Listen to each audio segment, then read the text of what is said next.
Polymer एक अद्भुत विषय है जो विज्ञान और प्रौद्योगिकी के कई क्षेत्रों में महत्वपूर्ण भूमिका निभाता है।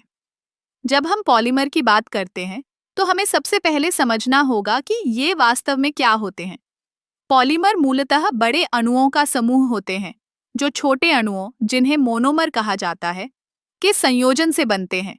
यह प्रक्रिया पॉलीमराइजेशन कहलाती है। पॉलीमर के कई प्रकार होते हैं, जैसे कि प्राकृतिक पॉलीमर, जैसे कि रबर और सेलुलोज, और सिंथेटिक पॉलीमर, जैसे कि नायलॉन और पॉलीथीन।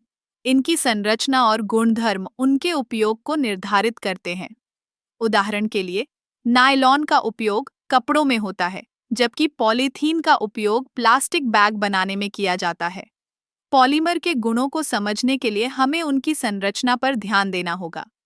पॉलीमर की लंबाई, शाखाएं और क्रिस्टलिनिटी उनके भौतिक गुणों को प्रभावित करते हैं। एक लंबा पॉलीमर चेन अधिक लचीला हो सकता है, जबकि एक क्रिस्टलीय संरचना अधिक मजबूत होती है। अब बात करते हैं पॉलीमर के व्यवहार की। जब हम पॉलीमर को गर्म करते हैं तो वे नरम हो जाते हैं और आकार बदल सकते हैं। यह प्रक्रिया थर्मल प्लास्टिसिटी कहलाती है। दूसरी ओर, कुछ पॉलीमर जैसे कि एपॉक्सी रेजिन जब ठंडे होते हैं तो वे कठोर और स्थायी बन जाते हैं। पॉलीमर विज्ञान में एक और महत्वपूर्ण पहलू है उनका रिसाइक्लिंग।